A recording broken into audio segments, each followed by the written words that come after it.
ओम श्री गणेशाय नमः। 12वें अध्याय के शेष भाग का उच्चारण करते हैं। श्री राधे राधे सबको। इसमें नरसिंह भगवान और प्रहलाद जी का जो संवाद है उसका श्रवण करने का महत्व भगवान जी बताते हैं। श्री राधे राधे सबको। जीव निष्काम होता है तो उसका जीव भाव नष्ट हो जाता है, फिर वह भगवान के साथ एक हो जाता है। जीव ईश्वर रूप बनता है। पुण्य भी भक्ति में बाधक है। विवेक से पुण्यों का अक्षय करो, मेरे स्वरूप का निरंतर ध्यान करो। पाप लोहे की जंजीर है और पुण्य सुवर्ण की जंजीर है। श्री राधे राधे। इन दोनों को नष्ट करके ही तुझे मेरे धाम में आना है। नरसिंह भगवान प्रहलाद जी से कह रहे हैं। इन स्तुति का पाठ करके मुझे और तुझे जो याद करेगा वह कर्म बंधनों से मुक्त हो जाएगा। श्री राधे राधे। प्रहलाद जी कहते हैं, हे नाथ, मेरी ऐसी कृपा कीजिए कि मेरे पिता भी दुर्गति से बच जाएं। नरसिंह भगवान कहते हैं, तेरे पिता को सद्गति देने की शक्ति मुझ में नहीं है। तेरे सत्कर्मों के प्रताप से ही तेरे पिता की सद्गति होगी। तेरे जैसे पुत्र से तो 21 पीढ़ियों का उद्धार होता है, मातृपक्ष की 7 और पितृपक्ष की 7 और ससुर पक्ष की 7 पीढ़ियाँ। श्री राधे राधे। प्रहलाद जी, आज तक मैंने रावण, शिशुपाल, अन्य किसी दैत्य को अपनी गोद में नहीं बिठाया, पर तुझ जैसे भक्त के कारण मैंने आज तेरे पिता को अपनी गोद में लिया है। तेरे जैसा भगवत भगत पिता का भी उद्धार करता है, इसमें कोई आश्चर्य नहीं। माता पिता दुराचारी हों, किंतु यदि पुत्र सदाचारी होगा तो उनका भी उद्धार हो जाएगा। किंतु यदि माता पिता सदाचारी हों और पुत्र दुराचारी हो तो उनका उद्धार नहीं हो सकता और उनकी दुर्गति हो जाएगी। श्री राधे राधे। एक हंस युगल आनंद से रहता था। हंसनी बड़ी सुंदर थी। एक बार घूमते फिरते सांझ ढल गई तो वे एक वृक्ष के नीचे बैठ गए। वहाँ एक कौवे का घोंसला था। हंस ने उससे रात गुजारने देने की विनती की। हंसनी की सुंदरता देखकर कौवे की मति भ्रष्ट हो गई। श्री राधे राधे। शास्त्र में कहा गया है कि जो व्यक्ति अपनी आँख से पाप करता है उसे अगले जन्म में कौवा बनना पड़ता है। कौवे ने हंसनी को रात भर रहने दिया। दूसरे दिन वे जाने लगे तो कौवा हंसनी को रोकने लगा। हंस ने कहा, हंसनी मेरी है, तो कौवा उसे अपनी कहने लगा। अंत में दोनों न्याय मांगने के लिए न्यायाधीश के पास पहुँचे। श्री राधे राधे। न्यायाधीश ने कहा, मैं तो दोनों की बात बराबर सुनने के बाद ही निर्णय करूँगा। कौवा बड़ा चालाक था। कौवा पितृदूत माना जाता है। अतः वह न्यायाधीश के घर जाकर कहने लगा कि तुम्हारे माता पिता कौन सी योनि में हैं वह मैं जानता हूँ। अतः तुम मेरा काम करोगे तो मैं तुम्हारा भी काम करूँगा। तुम हंसनी को मुझे दिला दो, मैं तुम्हें ये बताऊँगा कि तुम्हारे माता पिता कौन सी योनि में हैं।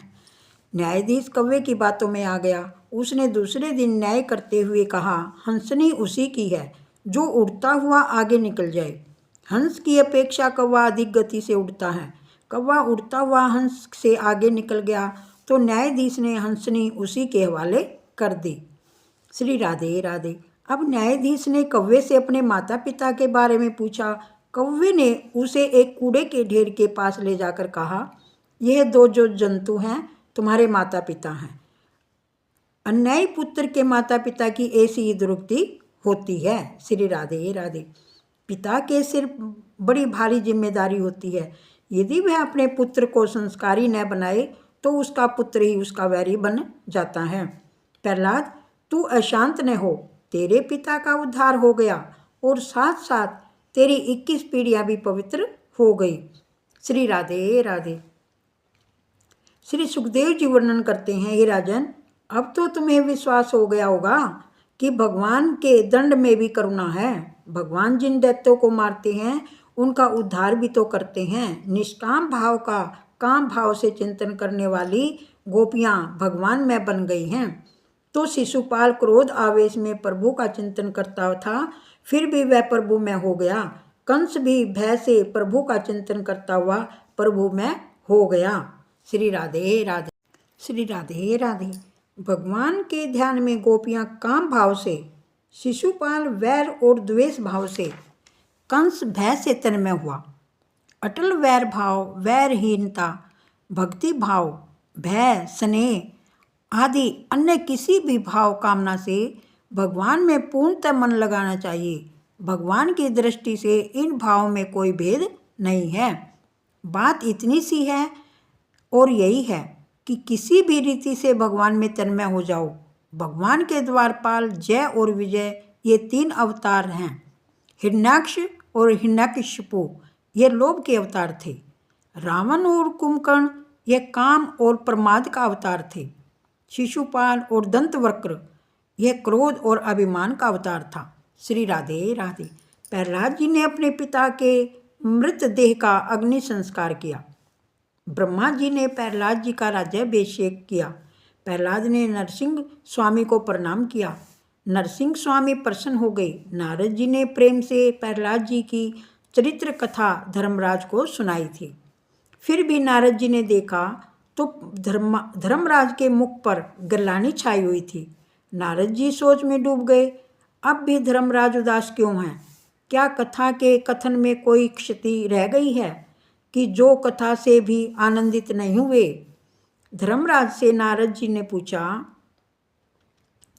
तुम्हारे मुख पर आनंद क्यों नहीं है? क्या चिंता है तुम्हें? धर्मराज ने कहा, 5 वर्ष के प्रहलाद का ज्ञान, वैराग्य और प्रेम देखो। धन्य है प्रहलाद और उनका बचपन, उसका प्रेम की जिसके कारण प्रभु स्तंभ में से प्रकट हुए।